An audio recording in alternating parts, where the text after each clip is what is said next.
Le Grand Matin Sud Radio, la vérité en face, Jean-François Achilly. Donald Trump, sauveur de l'Europe, de l'humanité ou maître chanteur? La question est posée ce matin au sortir de ce one-man show d'1h30 à Davos, délirant. Vous l'avez suivi, j'imagine, ou en tout cas vous en avez vu de larges extraits. Sa volonté d'annexer le Groenland, mais il ne veut plus faire la guerre. Hein. Il n'utilisera pas la force. Il a déjà fait baisser d'un cran la tension hier. Et puis il y a eu ensuite ces annonces qui ont suivi un accord supposé, un accord cadre avec l'Alliance Atlantique pour, on va dire, gérer la sécurité du Groenland. Nous verrons bien là encore ce qu'il en ressortira. Est-ce quelle sera la réponse des Européens là-dessus? Pour en débattre ce matin avec nous, Nicolas Conquer, bonjour et bienvenue. Bonjour. Vous êtes fondateur du think tank Western Arc. Alors je traduis, l'Institut transatlantique du renouveau occidental. Vous allez nous dire en 2 mots de quoi il s'agit. Vous êtes aussi l'auteur de l'essai très intéressant Vers un Trump français, point d'interrogation. Colère française, miroir américain, paru chez Fayard. Avec nous également, bonjour et bienvenue, Christopher Weisberg. Vous êtes député Ensemble pour la République des Français établis hors de France. C'est la toute petite circonscription des États-Unis et du Canada. Vous êtes le suppléant de Roland Lescure. Hein. Tout à fait. Donc vous écumez, j'imagine, le continent nord-américain. Je suis américain et je vis aux États-Unis. Et vous vivez là-bas, en fait. Ouais. Hein. Ouais. Donc vous connaissez très très bien le terrain et c'est précieux ce matin. Et vos 2 regards croisés, j'imagine, on va voir qui dit quoi dans cette histoire, sont extrêmement importants. Je commence par vous, Nicolas Conquer. Qu'est-ce qu'il faut comprendre de cette séquence incroyable d'hier où Donald Trump passe 1h30 à, on va le dire, tenser les Européens, met la pédale douce sur le Groenland, mais au sortir semble évoquer un accord. Qu'est-ce que l'on en sait? Qu'est-ce qu'il faut en comprendre? Alors d'une part, il y a le show, il y a la forme, mais dans le fond, c'est enterrer le cycle des mondialistes. Il a mis le dernier clou dans le cercueil de ces élites bureaucrates déconnectées. Il a réaffirmé la souveraineté du peuple. Et en cela, il a une constance stratégique. C'est ce qu'il dit à l'ONU de manière répétée. Et de fait, il voit bien que les gouvernants ont conduit, en le disant, comme il le dit, et ce que tout le monde sera à même de reconnaître, que nos capitales, nos pays ne ressemblent plus à ce qu'elles ont pu être, et qu'on est victime de maux qui sont l'immigration massive, des délires environnementalistes, et qui font qu'on subit un déclassement et un risque d'effacement civilisationnel. Oui, c'est quand il dit ces endroits en Europe méconnaissables. C'est sa citation. Tout le monde s'accordera à le dire. C'est ceux qui regardent ailleurs se voilent la face. Maintenant, le vrai enjeu était de dire que on a une diplomatie, on a des responsables politiques qui sont incapables de lire cette nouvelle grammaire des relations internationales et de comprendre les demandes de Trump. Elles sont certes maximalistes, mais on a tout de suite eu un emportement médiatique. Il y a 2 jours, on nous annonçait la 3e guerre mondiale. Reconnaissez que la forme est quand même extravagante. Non, mais il faut savoir prendre ce qui est sérieux de ce qui est littéral. Et on va nous dire, tiens, il a dit ça, donc ça veut dire...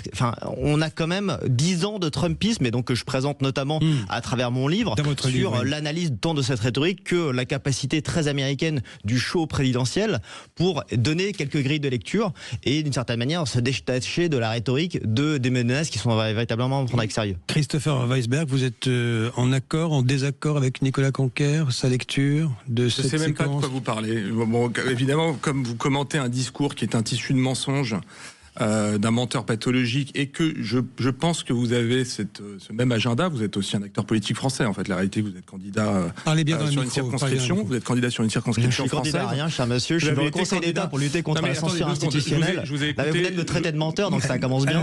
Ça commence bien. Regardez, c'est 0 argument, c'est des anathèmes. Non, mais il n'y a aucun anathème. Vous me traitez de menteur. Un tissu d'anathème. C'est-à-dire que aujourd'hui, on est quelqu'un dans la vie politique française, parce que vous êtes un acteur politique français, qui puisse défendre, qui s'est présenté à une élection législative française il y a à peine 1 an, et qui puisse défendre aujourd'hui des positions trumpistes.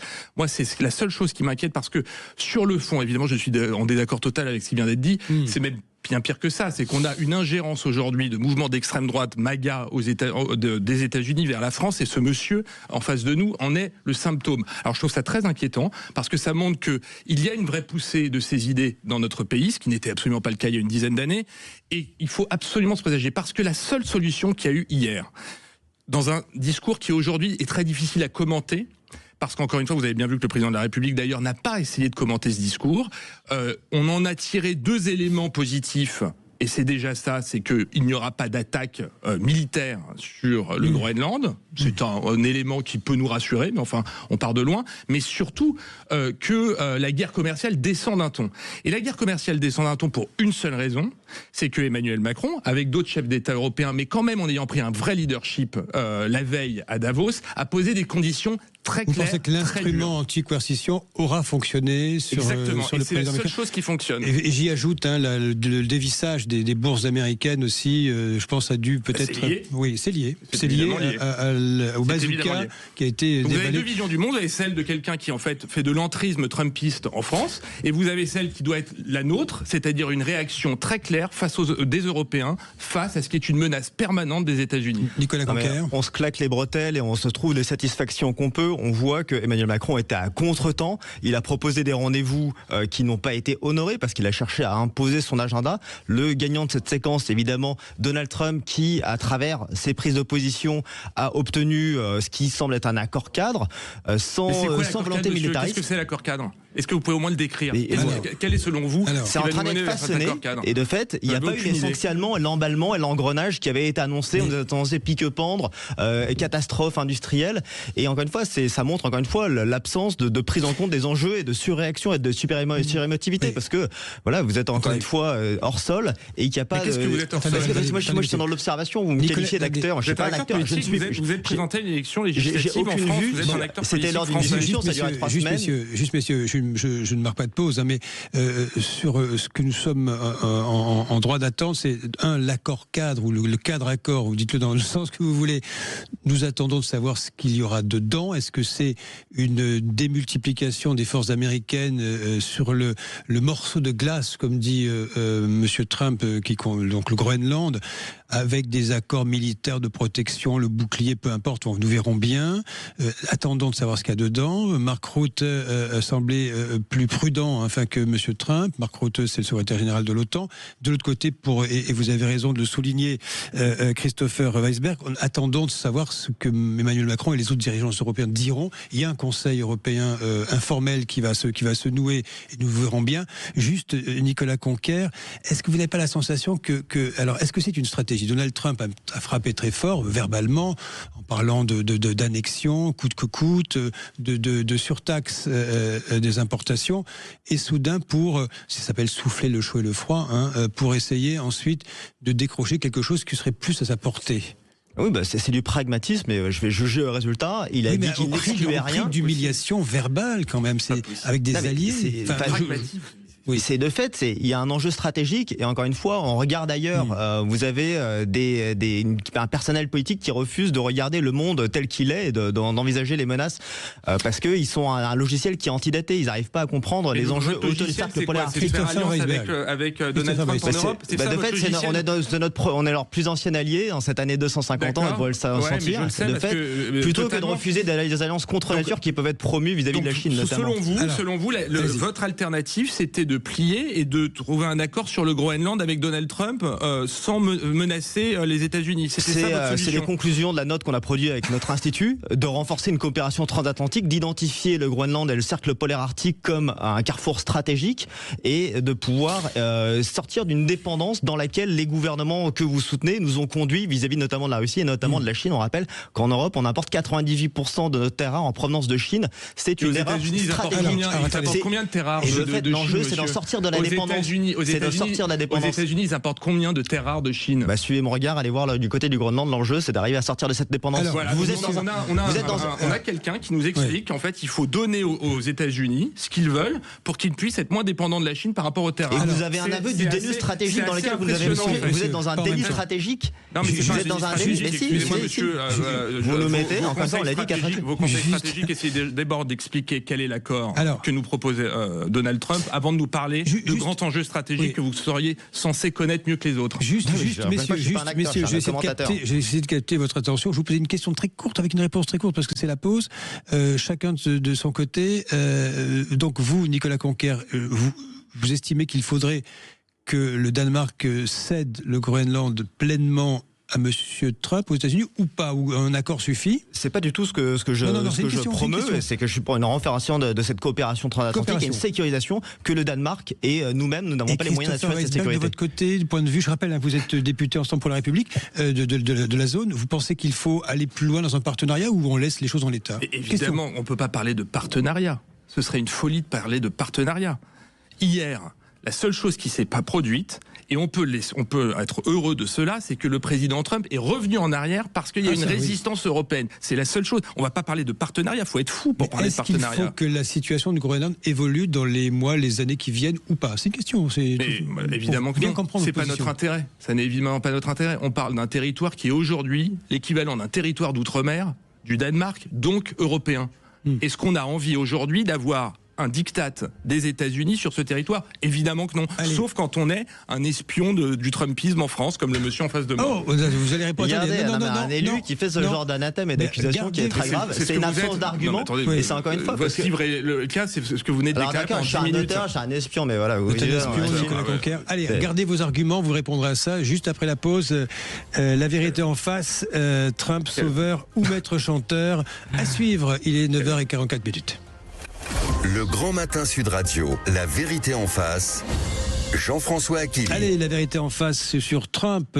Pardonnez-moi ce titre un peu spectaculaire, mais sauveur de l'Europe et du monde, ou maître chanteur, puisque c'est en ces termes que ça se pose aujourd'hui, ce à quoi nous assistons, avec Nicolas Conquer, je rappelle, un fondateur du think tank Western Arc, et vous êtes l'auteur de l'essai vers un Trump français, avec un point d'interrogation, c'est une question sous-titrée Colère française et miroir américain. Et avec vous, Christopher Weisberg, vous êtes député Ensemble pour la République des Français établis hors de France, dans la petite circonscription, je répète, des États-Unis et du Canada. Vous êtes citoyen américain et vous vivez partiellement, même moitié-moitié, 50-50 aux États-Unis. Vous avez dit tout à l'heure dans le micro, dans l'émission, à Nicolas Conquer, vous êtes un espion. Allez, j'aimerais bien que vous répondiez à cela. Non, mais je vais attendre que monsieur le député assume ses propos, aille jusqu'au bout. Moi, ce que je vois, c'est qu'aujourd'hui, vous êtes membre d'un think tank, vous êtes présenté à une élection législative. La seule chose qui m'inquiète, c'est à quel point nous n'allons pas avoir une compromission de l'extrême droite française par rapport à Donald Trump. Je pense que c'est la chose la plus dangereuse qui puisse arriver. Il faut aujourd'hui être extrêmement rationnel par rapport à un adversaire politique et il faut éviter, si vous voulez, de donner la parole à des gens qui ont en fait un seul agenda, qui est un agenda de soumission. Et aujourd'hui, ce que vous dites depuis une quinzaine de minutes, c'est de la soumission. C'est de la soumission quand vous dites qu'il faut trouver un accord sur le Groenland, sur un territoire qui est un territoire européen. C'est vraiment, je veux dire, je ne sais pas si vous vous rendez compte, mais si on disait aux Néo-Zélandais est-ce que vous devriez parler de votre territoire? Vous avez parlé de souveraineté des peuples en tout début d'intervention. Vous avez pensé aux gens qui sont au Groenland, qui refusent catégoriquement?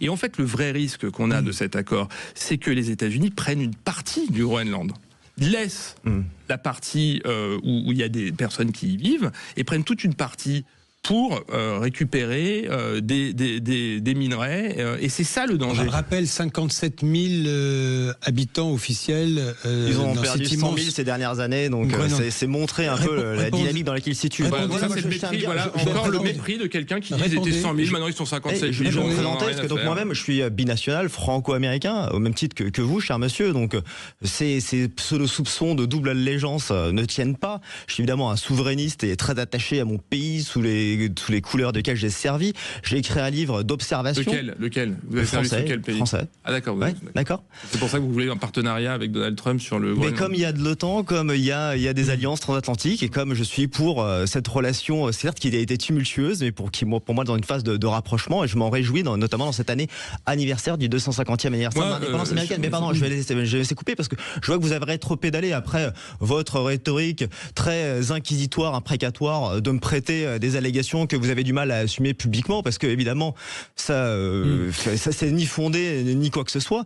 Vous êtes juste dans l'anathème, mais moi ça me fait toujours rire ces libéraux amateurs de la liberté d'expression qui la défendent tellement qu'ils voudraient museler qui que ce soit. Et la deuxième chose, c'est moi j'ai pas de leçon à recevoir de mondialistes, de gens qui préfèrent transfert de souveraineté de nos pays vers des instances bruxelloises qui sont déconnectées. Moi je suis attaché à la souveraineté des peuples. Mon peuple c'est la France, et c'est ce que je défends notamment à travers le livre, d'avoir enfin des leaders qui, à l'image d'un Donald Trump aux États-Unis, sauront défendre les les intérêts des Français en France. Qui serait le Trump français, Nicolas Conquer? Vous ne répondez pas avec des noms dans ce livre. Hein, j'ai quand même un portrait robot qui s'inspire de ce qui a déjà été fait. Il y a déjà eu beaucoup d'inspiration de savoir qui pouvait être l'Obama français.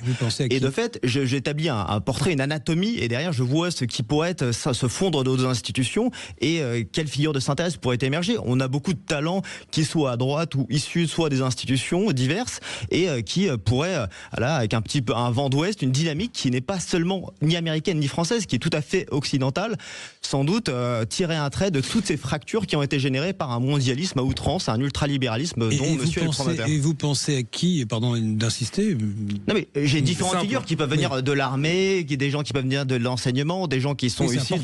C'est ce que j'ai dit. Moi c'est des figures de synthèse et à travers la figure de Donald Trump, évidemment, il pourrait susciter un rejet et légitimement, je ne milite pas du tout pour un copier-coller. On a cette notion historique de rejet de l'argent, des outrances et de son show qui forcément pourrait nous séduire, mais aussi pourrait susciter un rejet. Et donc il y a des figures bien de chez nous qui peuvent aussi travailler sur une forte ingérence. Pour la première fois de l'histoire des États-Unis, je le vois régulièrement. Vous précédez ma question là. Il y a une ingérence des États-Unis et des Américains sur nos processus politiques. Qu'on soit français ou qu'on soit américain, on respecte la souveraineté d'un pays et les choix politiques d'un pays. Ce qu'on ne fait jamais, c'est de rentrer dans le processus d'ingérence politique d'un pays. Et c'est ce que font les Américains. Vous parlez du Groenland ou des élections françaises? Non, là, je parle des élections. Je parle vraiment du système électoral. Et donc, quand vous parlez de ça, ce que vous essayez c'est tout ce que j'essaye de démontrer en ce moment à ce public français qui n'en a peut-être pas conscience, c'est qu'il y a une sphère d'extrême droite extrêmement puissante aux États-Unis qui s'ingère dans les élections. On a eu Musk qui a financé l'AfD en Allemagne. Ils vont financer des mouvements nationalistes en France. C'est la première fois que ça se fait comme ça. Oui, et donc, je voudrais juste comme si les tous vos copains qui sont recyclés dans la démonstration, c'est intéressant. Et c'est fini. Le risque, c'est que nous nous retrouvions avec des chefs d'État, des acteurs qui partagent la vision impérialiste de Donald Trump. Et ça, c'est une vraie rupture. Et il faut s'en méfier. Je pense qu'aujourd'hui, qu'on soit gaulliste, qu'on soit libéral, qu'on soit social-démocrate, on doit avoir une seule chose en tête, c'est comment nous préservons notre souveraineté face à un impérialisme américain qui n'est plus simplement aux États-Unis et en Amérique du Sud, ce qui a toujours été le cas avec la doctrine Monroe, mais qui s'est étendu vers l'Europe. Et l'Europe, et je le redis, moi je suis évidemment le plus grand partisan de l'amitié franco-américaine. Mon grand-père a débarqué en France il y a 82 ans maintenant, et on l'a célébré il y a 2 ans au débarquement. Je suis l'ami de la relation franco-américaine depuis toujours. Mais il y a un changement de doctrine de la part de Donald Trump qui est fondamental et qui ne correspond pas à ce qu'est l'ADN de ce pays, qui est les États-Unis. Nicolas Conquer, sur l'influence désormais, tentative d'influence sur d'abord le processus électoral et puis sur l'opinion française. Non, mais on est dans des spéculations, des choses non sourcées. On donne le crédit. D'ailleurs, il y a Elon Musk n'a pas financé l'AfD en Allemagne. Moi, je suis pas en Allemagne. Moi, je suis un citoyen français et je suis voilà. Il y a des règles sur lesquelles et Reconquête n'est pas allé à Washington pour essayer de sympathiser avec tous les mouvements et favoriser des liens transatlantiques. Je m'inscris dans cette phase-là et je pense qu'on a désormais besoin d'avoir des réseaux, des idées, des décideurs qui sont tant à l'heure de Washington qu'aux autres places où on peut prendre des décisions, plutôt que de maintenir ces young leaders derrière lesquels vous vous inscrivez et qui constituent une grande part de notre personnel médiatico-politique et qui nous ont menés dans l'abîme. Désormais, ces gens-là sont les fossoyeurs et responsables de la situation dans laquelle ils ont plongé. On a désormais besoin d'une relation pas vassalisée telle que vous l'avez promue et d'une ligne dans laquelle vous inscrivez, mais un nouveau regard plus apaisé sur l'atlantisme et de réaffirmer... Tous les médias s'accordent à dire qu'hier il y a eu Donald Trump contre Emmanuel Macron et qu'Emmanuel Macron a gagné la partie à Davos. Et c'est pas en ayant des discours comme le vôtre qu'on va faire quoi que ce soit pour la souveraineté de la France. Il a gagné, Emmanuel Macron. Non, mais ça, c'est un biais de confirmation. C'est un biais de confirmation à des œillères idéologiques. Personne n'a gagné ni quoi que ce soit. Je pense que de fait, il n'y a pas eu la rencontre qui était proposée aujourd'hui à Paris. Il était à contretemps. Il ne faut pas faire des rencontres avec des gens qui veulent nous envahir.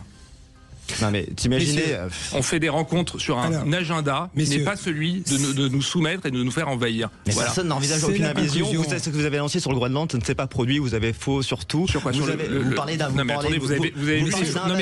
avez vu les photos de Donald Trump où il met le drapeau américain sur le Groenland? Ça s'appelle de l'IA. On vous mettra le sous-titre la prochaine fois. Donc c'est l'IA crédibilité vraiment infantile. Non mais c'est pas possible. Je veux dire, on est chez les fous. Regardez vous vous êtes fait avoir vous aussi. Je vous signale sur la fake news de la lettre du Premier ministre. Écoutez, que c'est qui s'est pas fait avoir, le jette la première pierre. Mais en tout cas, moi, je prends pas au sérieux ce genre de choses. Ah oui, vous prenez pas au sérieux les réseaux sociaux du président des États-Unis. Voilà, prenez rien au sérieux.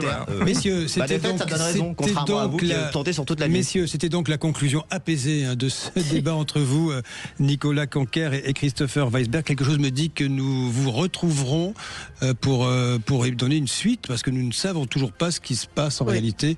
Nous attendons de voir un petit peu ce qui va sortir de cet accord et quelle sera la réaction des Européens, Emmanuel Macron et tous les partenaires de l'Union à ce conseil informel qui se dessine. Bonjour à vous, merci messieurs. Oui, pardon d'avoir pris la parole comme ça, mais comme votre collègue qui défend également les Républicains m'avait dit que c'était une fake news. Ah oui, également, vous évoquez la lettre au Premier ministre norvégien et que vous aussi l'avez dit. Donc voilà, c'est là-dessus. J'assume pleinement, je reviens et je constate que derrière toutes les menaces d'invasion militaire auxquelles vous avez prêté sans doute et donné du crédit ne se sont pas réalisées. Donc voilà, grâce à qui. Bref, on va nous aussi continuer à parler des États-Unis, Jean-François Aquili, essayer de comprendre effectivement quelle est la situation exacte. On va parler de la SNCF qui lance des wagons no kids, sans enfants. Qu'en pensez-vous? Il y a débat. Et puis, faut-il boycotter les JO aux États-Unis? C'est un débat également. À tout de suite. Oui, c'est vrai que ça se pose. Merci et bonne émission à vous.